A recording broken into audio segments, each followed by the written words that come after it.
Cops discover car filled with serial killers of victims.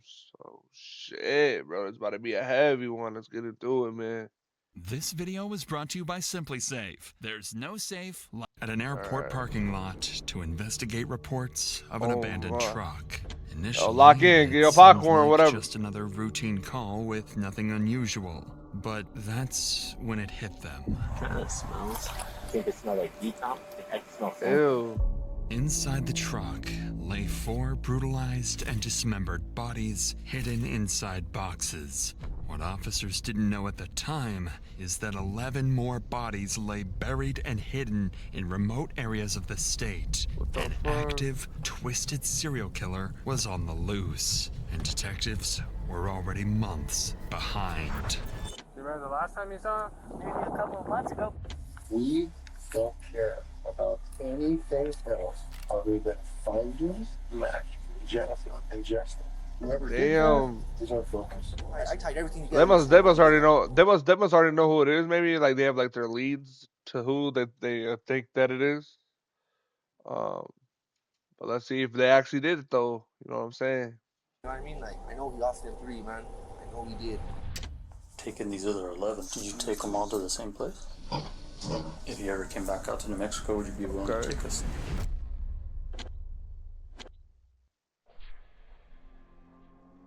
3 days before discovery It of started on a bodies. Sunday afternoon when police in Grants, New Mexico received a mysterious call. A landlord had just discovered something he described as disturbing while cleaning out an evicted tenant's home. Officers immediately headed to the address to investigate. So this guy hasn't paid us since July, but with COVID going on, we couldn't evict him, so we've had nothing but problems with him. Anyways, we finally got him to move out, so I seen him today. We haven't come by, we haven't messed with him. I'm afraid I'm a chicken, you know. When I came by, he says, I'm gonna leave you a pile to throw. Well, we didn't know which pile, so we started to load it up. While we were moving some things, and we found this puppy in his box. Oh hell Some no! of the kid stuff, you know. Okay. So we A go puppy? put the Dead puppy? in the bag because we were gonna bury it, and then Yeah. we see that they had tied a cord on its neck. Okay. Well, we've had, like I said, nothing but problems with these guys. So I at least want to put a report on file. I know we won't be able to say who did it and when, but that needs to be associated with him, you know, because we're gonna take him to court for a lot of other things, and if I can just have that on file, it'll help. Okay. It was clear the puppy Okay, had suffered a horrific death. Animal control arrived shortly afterwards and confirmed it had been deliberately tortured, noting a cord tied tightly around its neck. The cruelty of the scene was deeply unsettling, and the officer immediately recognized they were dealing with someone truly twisted. Yeah, that was just straight up. Absolutely. That's just sad. That right there just really got to me because it's like, that's not cool at all. Right? No. Absolutely. Cruel, awful people. Yeah, we tried to get in, the landlords. Yeah, they're awful, bro. Go into the house. They went in, they painted everything their own colors, and they just ruined everything. Unfortunately for investigators, the puppy was just the first body. And in the coming days, police would uncover more gruesome scenes, strange disappearances, and disturbing evidence pointing to something far more calculated than anyone expected.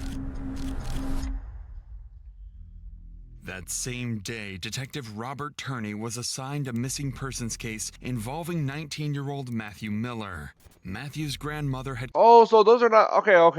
My bad. So those are not the people that they're looking for because they're like twisted, or they're looking for them because they think that they did it. It's because those are the people that are missing, and they're trying to make sure that they're not dead. called Got it. 911 Yeah, I got it. a I couple got of it days now. earlier, worried because she hadn't seen or heard from him in nearly a week. It turned out police were already familiar with Matthew and knew he had previously struggled with substance abuse. So initially they assumed his disappearance was drug-related. Maybe he overdosed somewhere. But Matthew's family insisted something was different this time and urgently requested to speak with detectives. Trusting their instincts, Detective Turney decided to visit Matthew's grandmother, where he would discover some unsettling new possibilities.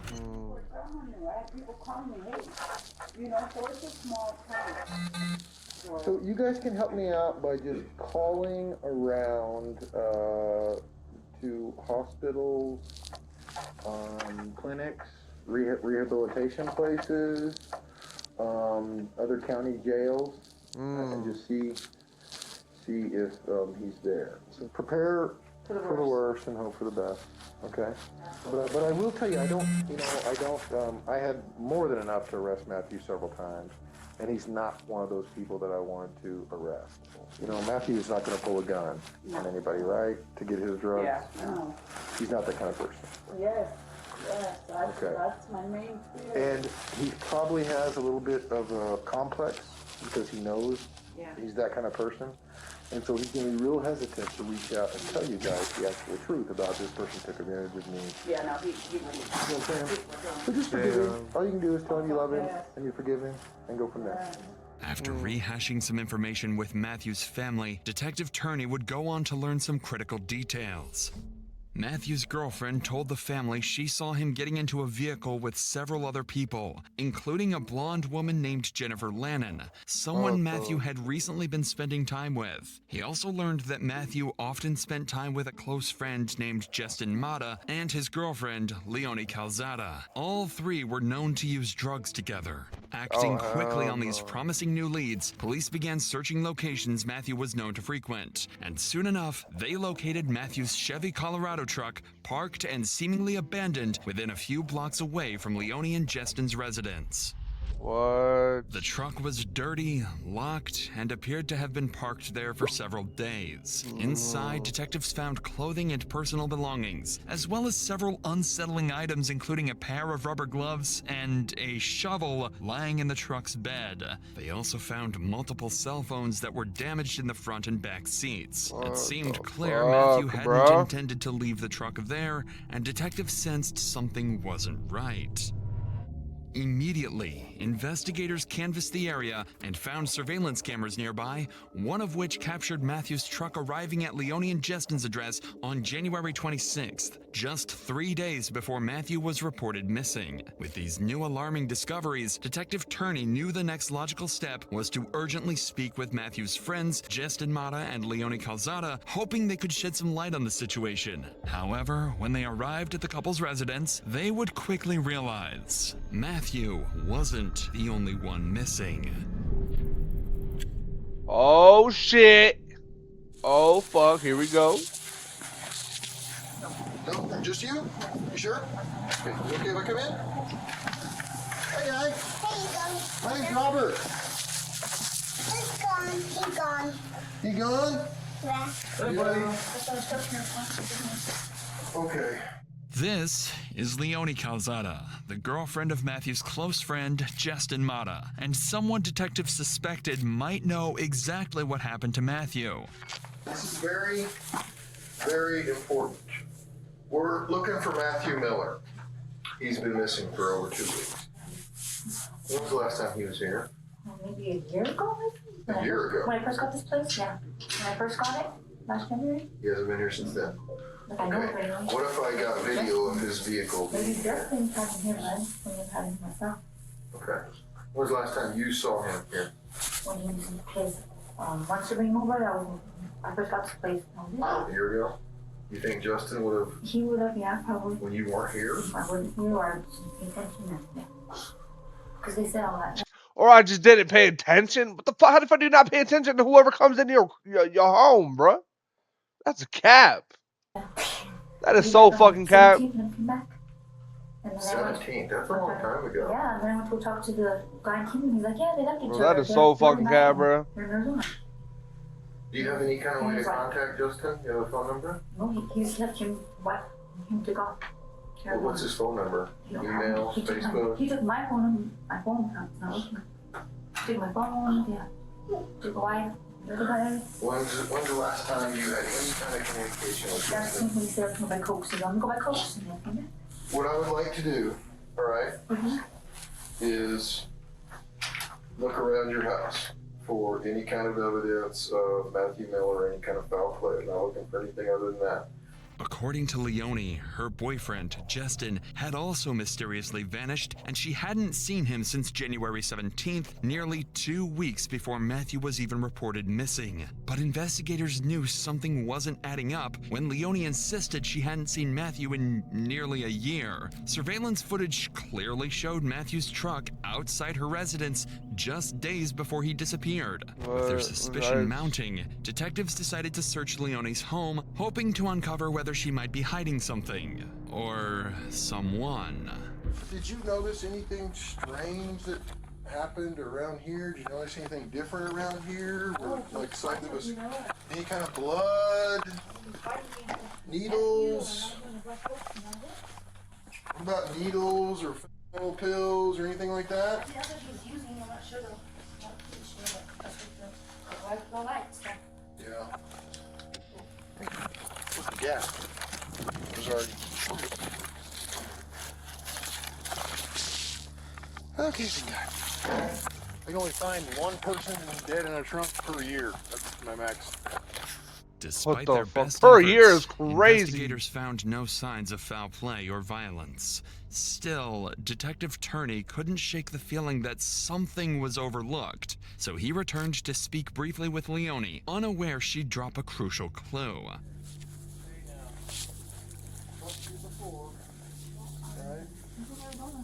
Who? The 17th, Justin Mata with Arizona. Yeah, with Jen Cannon. As of the 17th Of January. He left losing his wife. Leonie revealed that Justin had recently taken off with another woman named Jennifer, supposedly heading to Arizona to re-up on drugs and make some money. With this new detail, Detective Turney now found himself investigating the disappearances of 3 different people: Matthew Miller, Justin Mata, and now, potentially, Jennifer. Not yet aware just how closely connected these cases really were. So to move forward, Turney quickly looked into Jennifer and discovered she had recently been reported missing by her ex-husband, Sean Lannon. That name sounded familiar to Detective Turney, because just days earlier, officers had responded to a disturbing call at 817 Kingman Avenue, the same property where the remains of a tortured puppy had been uncovered. And the tenants evicted from that very house, Sean and Jennifer Lannon. Finally, investigators were starting to connect the dots. 3 people, all closely linked through drugs and personal relationships, had vanished within. Wait. So I was starting to think that that brown guy. I thought he was like the one that maybe was killed, but like, what if they killed somebody? Maybe they all like helped like kill somebody else. Maybe they're all connected to it. Or maybe them 2 just killed him, or maybe even that Leonie girl helped. Who knows? We'll find out soon. Days of each other. Detective Turney realized it was time to canvass the neighborhood surrounding Sean and Jennifer's former home, hoping a neighbor might have seen something suspicious or could offer the lead they desperately needed. That's when they found a neighbor whose security camera was pointed directly at Sean and Jennifer's old residence, and what the investigators saw on the footage would finally bring some much-needed clarity to their case. Without this neighbor's camera, detectives might have hit another frustrating dead end, and it shows just how important reliable security can be, because when something happens, every second matters. That's why I partnered with SimpliSafe, Guard out them, flash the spotlights, even call Guard hard enough to panic. Production at my door, Porch Pirate, like every case, plans safe has done when you.com. On January 26th, Matthew is seen entering Sean's home, but investigators never see him leave.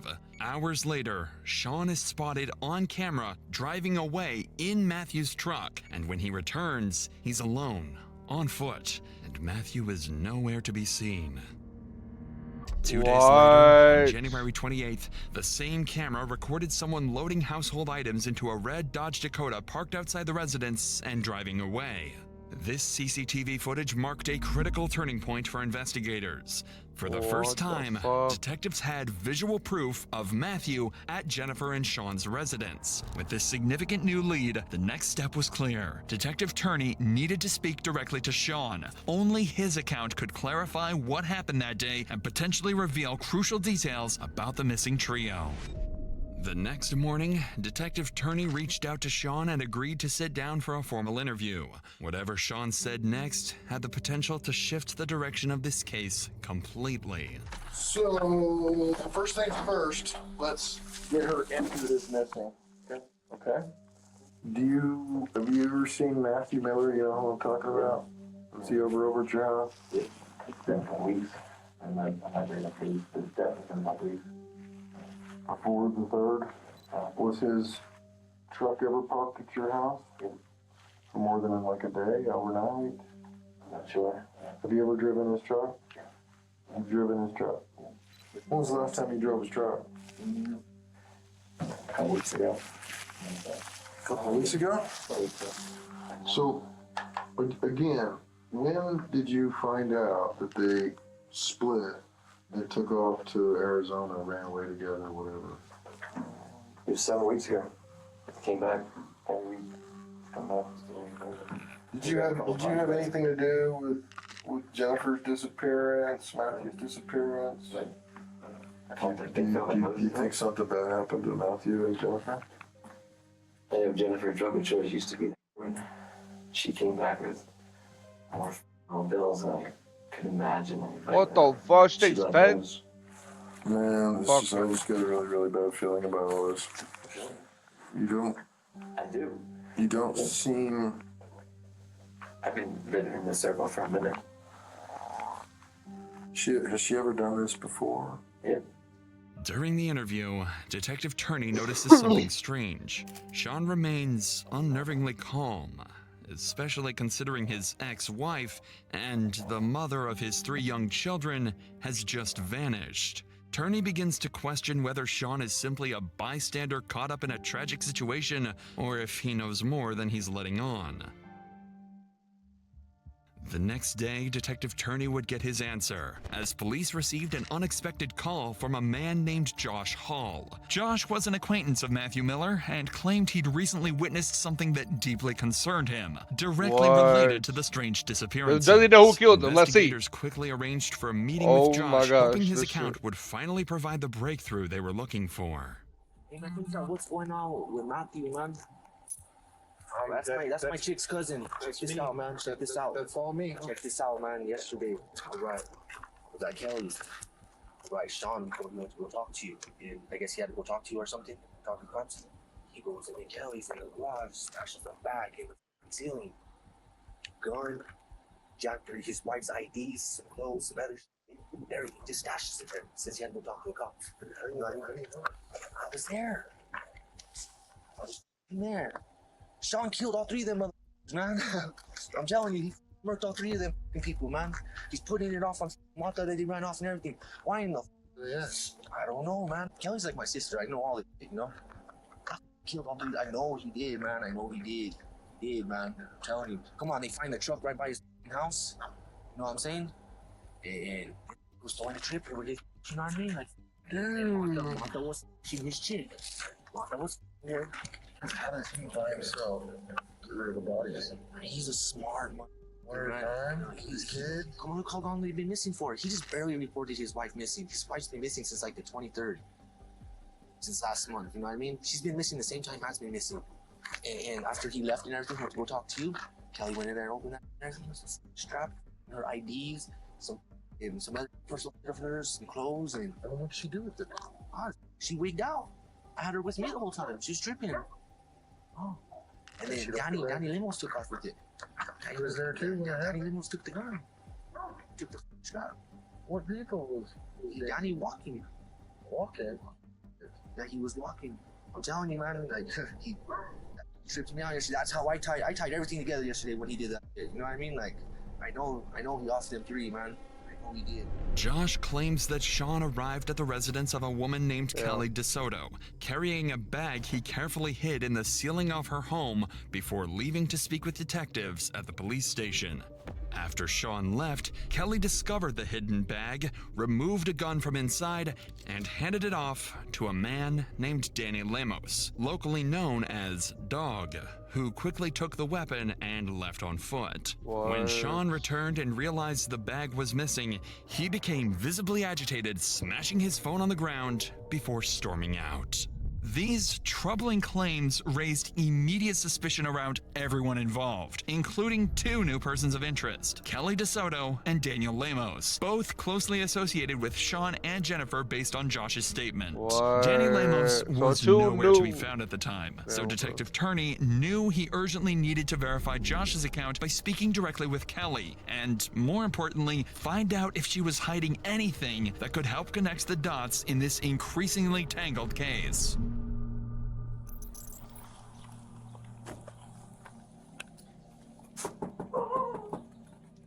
When investigators first arrived at Kelly's house, she agreed to meet them at the station for an interview, but refused their offer of a ride, saying her boss would bring her in about 30 minutes. However, when the time came, Kelly never showed up at the police station. It was a major red flag, and it made investigators even more suspicious of her. 2 hours later, Detective Turney returned to her house, suspecting that Kelly might be stalling for time or trying to cover something up. No. It's Robert and Ben. The detectives. Hi. Ready? She hasn't gotten here yet. So I talked to my lawyer, and he told me that I didn't have to go with you guys. You don't have to. What is it about? Can you tell me? It's about the disappearance of who? Matthew Miller and Jennifer Lehman. Sean Lehman. Sean is not missing. I know he's not. This time, Kelly's behavior was noticeably different. She appeared distraught, reluctant to cooperate, and quick to mention her lawyer. Detective Turney felt certain that she was withholding crucial information and decided to press harder. Was Sean here yesterday? He came out yesterday. How many times? What did he do? He came inside. He told me that he had to go down and report Jennifer missing. Did Sean hide anything in the house that was later taken? No. Did he destroy his phone? Yeah, right here. I forgot. He destroyed his phone. Did he bring a bag inside that had a gun? No. Or any of Jennifer's identification cards and hide them? And did he look in it? No, I didn't see. Did Danny Lemos take the gun later? No. Do you think he did something to Jennifer and Matthew? I honestly don't. He doesn't seem like that type of person. I think you're lying to me about the bag and the gun and Jennifer's ID. Oh no, I don't know anything about. Like he asked me, he said, "Where's?" She can't even look at him when she's talking. She can't even look at the officer when she's talking. Well, you're forgetting what I already spoke with. I know. Sean has some stuff in your shed. Yeah, when he was moving. I don't know. Any questions? Nothing yesterday? No. I don't think so. Have you went through it? No. After some more pressure, Kelly admitted she had several suspicious bags in her shed, supposedly belonging to Sean. Curious about the contents of the bags, detectives quickly followed Kelly to take a closer look. I'm pretty sure yeah. I think that box there is not his. I don't think so. I'm sure it's not. And that paint can is not his. This one? What about this one? That's his.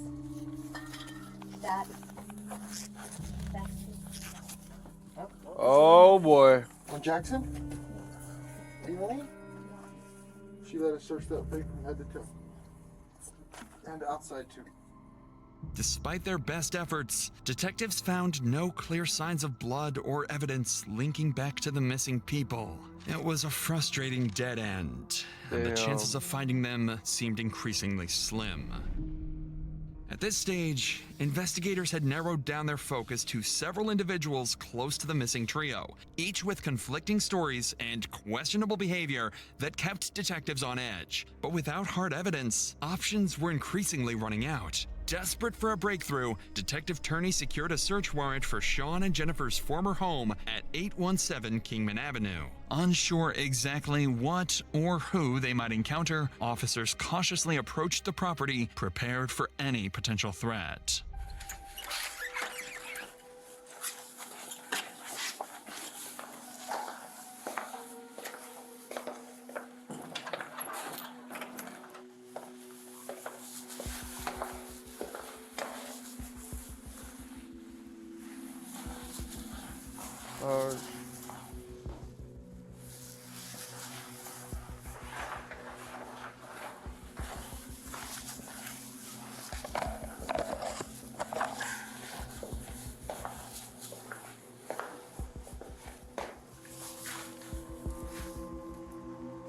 Oh, what does that sound like? Yet again, investigators were too late. The house had already undergone extensive renovations, carpets removed, drywall stripped, any potential evidence completely erased. Unbeknownst to investigators at the time, the critical evidence they desperately needed was sitting in an abandoned truck, miles away, just waiting to be discovered. For now, though, every possible lead was exhausted, and Detective Turdy knew it was time for a more direct approach. So he called Sean once more, determined to extract something, anything, that could finally lead investigators to the missing trio. Hello? Hey, is this Sean? Yes, it is. Hey, Sean, this is Detective Turney. How are you doing? Good, how are you doing today? Good, man. I've been trying to get a hold of your other number, and it's not working. So, No, I apologize. Sorry. so you know anything new? No, I haven't heard anything. Nope. Okay. Are you still around town? No, I'm in Albuquerque. No, we've made some progress here and there. I've got a bunch of pictures of different vehicles. I'd like you to take a look at, see if you could help me identify them. Get time tomorrow. I wanted to come in and stuff I got to return to the school. Okay. All right, just make sure the kids are taken care of, and we'll go from there. Yeah. All right, Thanks, sir. we'll see you tomorrow. Bye. Thanks.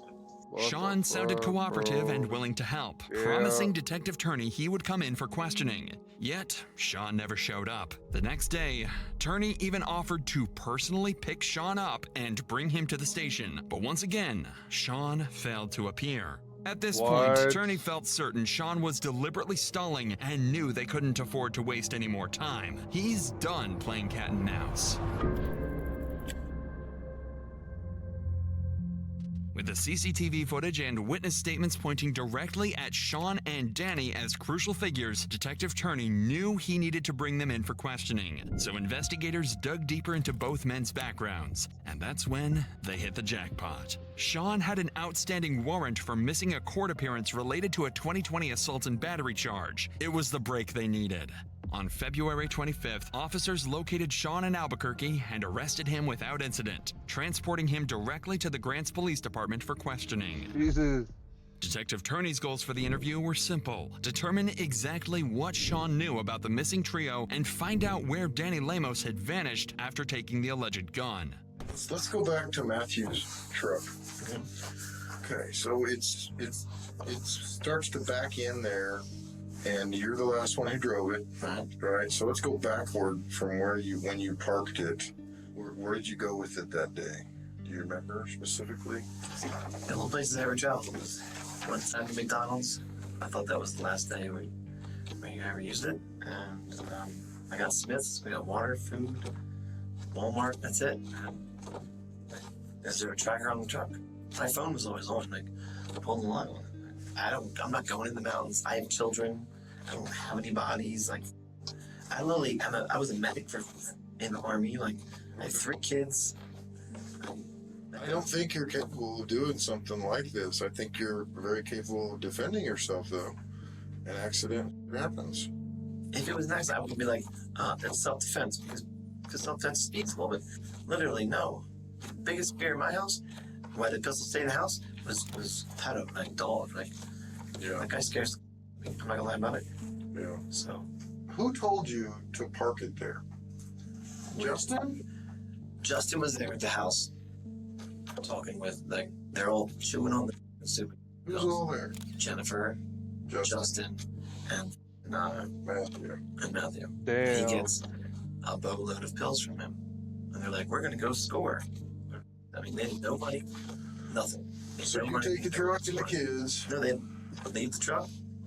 And literally, I'm like, well, I need to go. Like, can I get some fucking groceries or some shit? Okay. And literally, I'm like, what do we do with the truck? He's like, leave it. I'm like, yeah, leave the shit here. Like, no. I was like, I can park in front. No, I need to go to the dumpsters. I need to go to $1 for water. And, And so they told you in the house, when you're done with it, to park it at the Lubbock Apartments. Matthew wanted to park it down the street. He says, no, my buddy's over there near the apartments. Just leave it there. As the interview continued, Sean seemed to have an answer for everything, including the CCTV footage, claiming he only moved the truck at Matthew and Justin's request. He also appeared to casually downplay the entire incident, insisting the trio's disappearances were simply part of a drug-related business venture, nothing criminal. But Detective Turney wasn't buying it. He knew Sean's explanation didn't match witness statements, Damn, that's and over his eating earlier dinner actions here. were too suspicious to ignore. But without solid proof, Turney couldn't directly refute Sean's story. So, to move forward, Detective Turney changed tactics. He decided to deliberately introduce Danny Lemos into the conversation, offering Sean an easy scapegoat. If Sean took the bait, Turney might finally uncover what Sean was hiding, or at least gain insight into what really happened to the missing Okay, I like trio. this tactic. Did Danny kill him? I have no idea. I literally spent most of my time with the kids. If I had to guess who would kill him, it would be the guy saying, if I'm going to dispose of bodies, I'm going to put him in my pig. And he showed me the pig one day because I was helping him at his house. This is. Oh, Sean. I don't have any answers for Matthew. I don't know much about him. Talk to Dog. If someone's going to move a body and put it somewhere, my guess, the creepy dude that talks about pigs with everything with eyeballs. I'm like, who would know that? Like, this dude's, I'm scared of Dog. So. But my kids are scared of Dog. I'm scared of Dog. I don't know what the fuck I'd be afraid of it. I'm ashamed of it. But we hid in the house. We didn't go anywhere. I definitely didn't leave my kids for 5 hours. I didn't find the blood for the other one. Just as planned, the moment Danny Lemos' name came up, Sean seized the opportunity and implicated him, pointing to Danny's violent nature and even suggesting his ability to dispose of bodies using pigs. Beyond those accusations, however, Sean stuck to his story for the rest of the interview, denying any involvement in the disappearance. Without solid proof against him, detectives had no choice but to end their questioning. Still, Sean wasn't completely free. His outstanding warrant for failure to appear in court meant he'd spend the next 7 days in custody, and officers immediately transported him to the local jail. Investigators spent the following week interviewing acquaintances, re-examining evidence, and piecing together scattered leads. During their interview, one detail caught Detective Turney's attention: the mysterious red Ford truck that was spotted parked outside Sean's residence, later leaving with unknown contents loaded in the back. Investigators had not yet located this truck, and Turney strongly suspected it might hold something crucial to their case. For now, though, 3 people remained missing, and police narrowed their focus to 2 prime suspects: Sean Lannon, who was recorded on surveillance driving Matthew's truck and potentially connected to the missing red truck, and Danny Lemos, who allegedly received a handgun connected to Sean before disappearing himself. With each passing day, Turney grew more convinced that the missing trio had been murdered, and that their 2 prime suspects likely held the answers. But the window to find something conclusive was quickly closing, because on March 3rd, Sean completed his short jail sentence. Bro, I'm not gonna lie, bro. It would low-key make sense if he killed his ex-wife, Sean. If he killed his ex-wife because she was like starting to fall for Justin. You know what I'm saying? So like that would make sense. Like I'm not saying it's a good thing, but it would make sense in like a case like that. Should be like easy to, like, if she's dead, then no, the first person you're gonna point to is fucking Sean, because you know what I'm saying. And was released back onto the streets, significantly raising the stakes. Now facing the possibility of losing another prime suspect, Detective Turney knew he had to act fast. All he needed was just one single lead, some hint of where the bodies might be hidden. Oh shit, here we go, boys. Here we go. Here we fucking go. On March 5th, officers received a call from the security at Albuquerque's Sunport Airport about an abandoned red Ford Ranger, eerily similar to the one from surveillance footage gathered during the investigation. What officers found inside would confirm the gruesome truth they'd been searching for.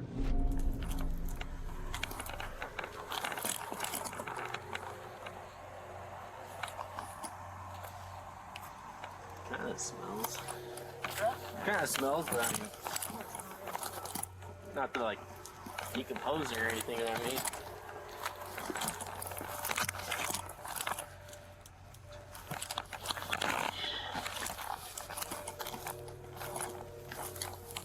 Uh-oh.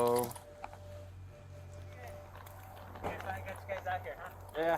We called it in by 1:30, but they said they didn't want to send anybody out here. There's a pretty foul smell coming from the vehicle. Yeah. Every so often. I don't know if you noticed. Yeah, I can't really tell what it was. It didn't really sound like. I couldn't really think it smelled like decomp body or something like that, but I don't know. Yeah, I can smell something, but I can't really tell what it was. It also smelled like dirty, like GL almost, but yeah, I don't know. But we'll check the video and all that good stuff, so. In the back of the truck were several sealed storage bins, emitting an unmistakable smell of decay. And inside were the dismembered bodies of Jennifer Lannon, Matthew Miller, and Justin Mata.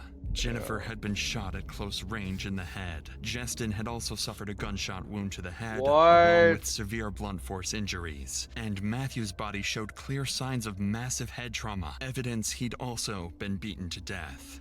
But the horrors didn't end there. Hidden beneath a tarp in the passenger seat was yet another body. Randall Apostolon, the truck's owner. His body showed signs of severe blunt force trauma, and a bloodied hammer found nearby was clearly the weapon used to kill him. Investigators found more disturbing evidence inside the truck. Multiple serrated knives stained with dried blood, a handsaw, and several pairs of industrial gloves, all clearly pointing to a calculated, cold-blooded murder. It was still unclear to investigators why Randall had been murdered or how his death was connected to the other three, but they wouldn't have to wait long to find out. Detectives urgently turned to the Albuquerque airport's surveillance cameras, knowing the truck hadn't driven itself there. And it didn't take long before they spotted exactly who they were looking for.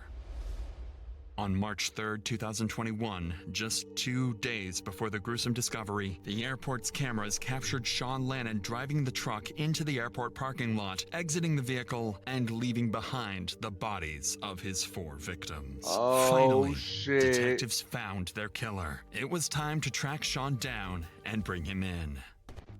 On the same day the bodies were discovered, police urgently scrambled to track down Sean Lannon, but it was already too late. Sean had slipped out of Albuquerque and vanished. Immediately, the U.S. Marshals issued a nationwide alert, believing Sean posed an active threat and was possibly on a violent crime spree. Authorities across multiple states joined the manhunt to track him down before anyone else was harmed.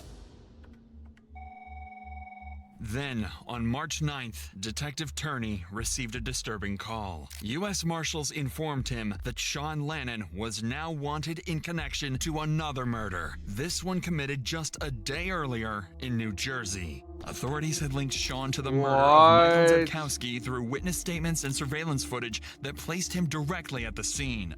A quick background check also revealed the victim wasn't a random target. Debkowski was someone Sean had personally known for many years. It was an alarming detail that made it clear Sean's violent spree was far from over. Now, with 5 bodies discovered and a serial killer on the loose, police knew anyone in Sean Lannon's circle could be next, and they had to act fast. Federal authorities urgently tracked Sean's movements, closely monitoring surveillance footage and cell phone data. And finally, on the morning of March 10th, U.S. Marshals pinpointed Sean's location in St. Louis, Missouri, and they quickly moved in and captured him without incident.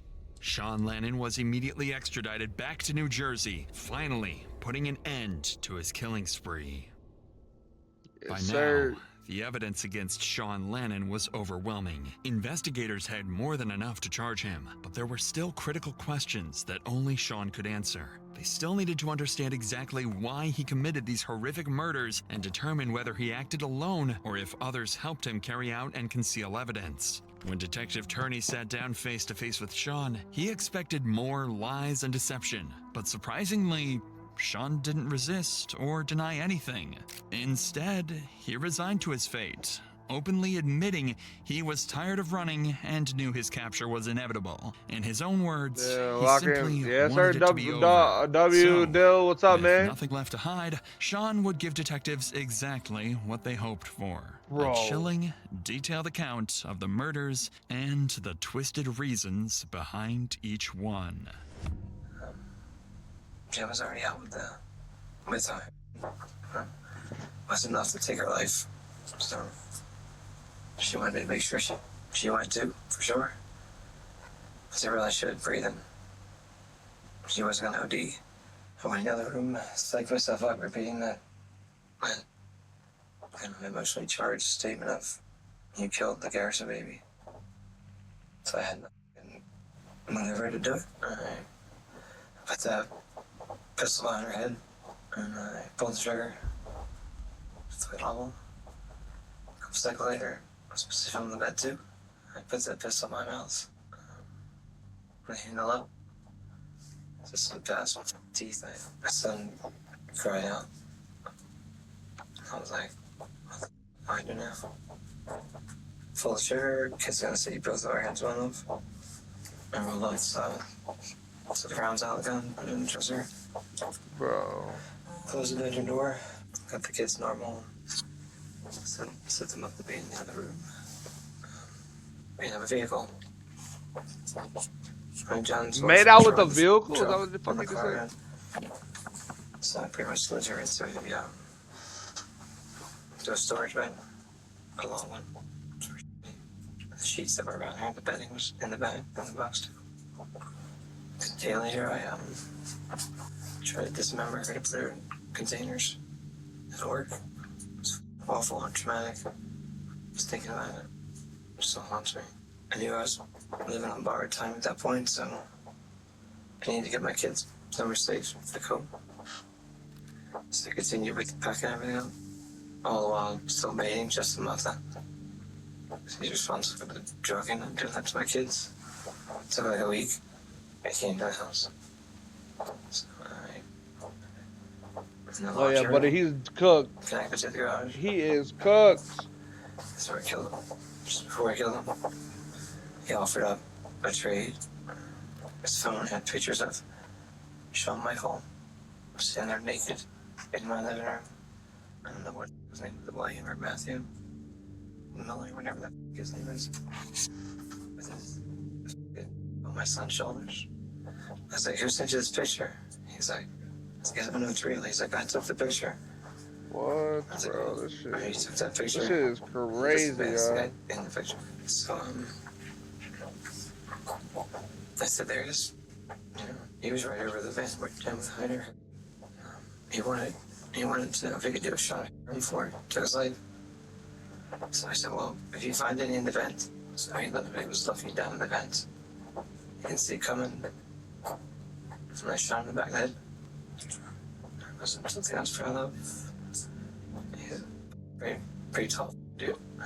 I had to dismember him at some point a day or two later. Bro, the fact that he's even admitting this shit is crazy, bro. Like, he just don't give a fuck right now, bro. Like, I mean, he's already caught, so, like, it doesn't really matter. But, like, that shit, like, he lame for doing this shit, bro. Disgusted me. That's gross. I had to work up the nerves to move his body. So there's so much blood. That's why I had to pull the floor up in that room. I still have a room that was the flooring that was pulled up in the kid's bedroom. A piece of landlord never fixed the water leak. And the carpet got molded. It was unsafe. The carpet was outside the house, and so was the. Oh shit, yo. So for some other reason, it was still there by the door. It took 2 hours before I had enough.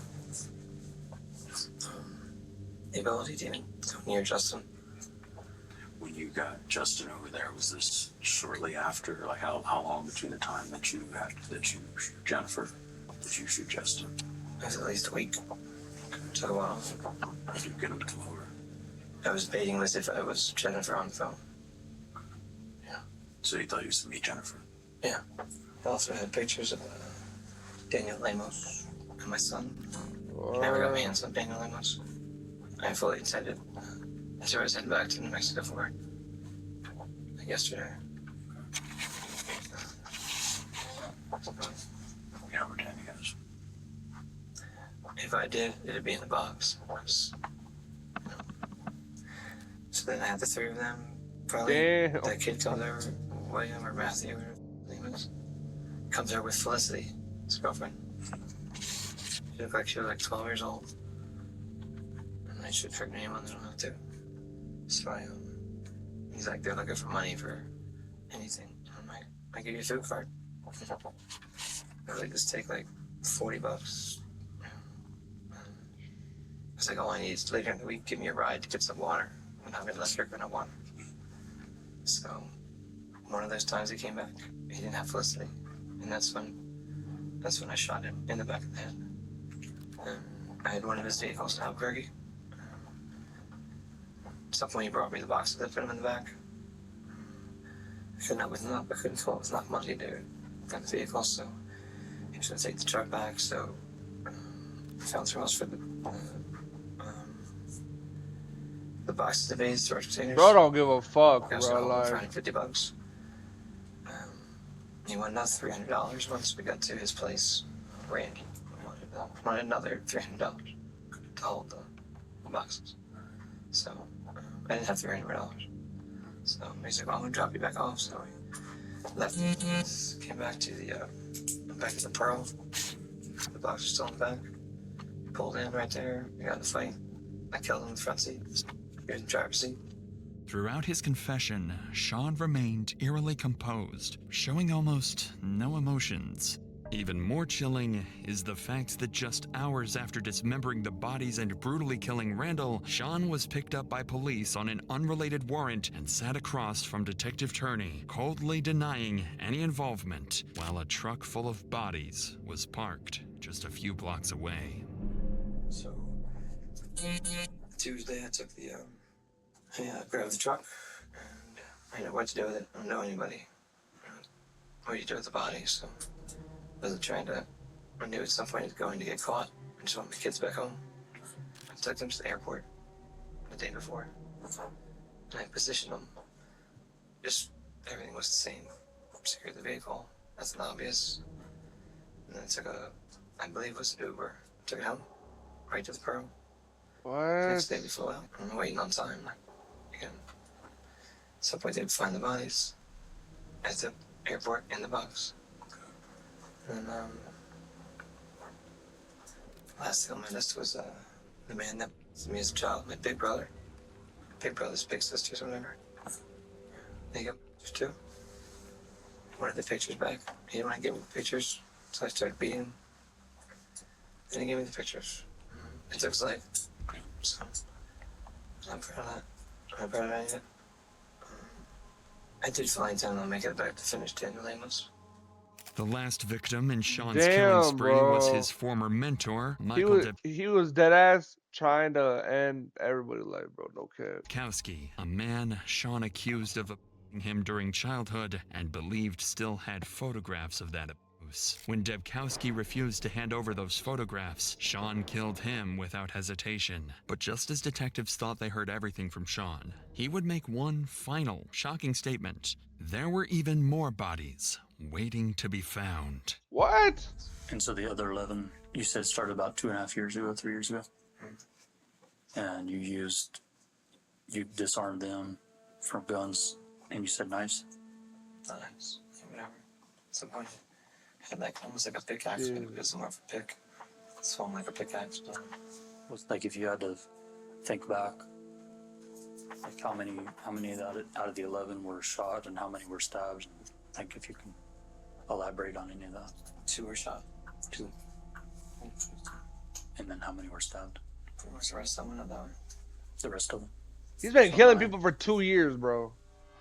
2, 3. According to Sean, he'd killed at least 11 additional people, mostly drug dealers tied to Jennifer, and hidden their bodies in remote areas of Malpais National Park. Detectives approached these claims cautiously, knowing Sean was a skilled manipulator who mixed truths with calculated lies. Perhaps this was his last attempt to influence the outcome of his trial later on. But despite extensive searches, no additional bodies were ever discovered, and Sean's claims remained unverified. Detectives also investigated one of the key persons of interest directly implicated by Sean himself. Why the fuck would he Danny lie about that, Lemos. He was located in Albuquerque and arrested by U.S. Marshals on March 25, 2021. Danny agreed to speak with Detective Turney, firmly denying any involvement and expressing shock that Sean was even capable of these horrific crimes. He admitted taking the handgun Sean had hidden at Kelly's house, but claimed he had no idea it was tied to a murder and had quickly sold it afterwards. After exhaustive interviews and reviewing all available evidence, detectives eventually cleared Danny, along with all other potential suspects, ultimately concluding Sean acted entirely alone. In October 2022, Sean pleaded guilty to the first-degree murder of Michael Debkowski in New Jersey. He was sentenced to 35 years in prison, and in May 2024, he pleaded guilty to killing Jennifer Lannon, Justin Mata, Matthew Miller, and Randall Apostolone, receiving 4 consecutive 15-year sentences. As part of his plea agreement, Sean will serve his sentence in New Jersey first, then return to New Mexico to serve an additional 60 years behind bars. Damn. Well, that is fucking crazy. Alright, bro. Well, that's gonna do it for the video, man. Make sure to leave a like, comment, and subscribe, and I'll see y'all in the next one. Peace.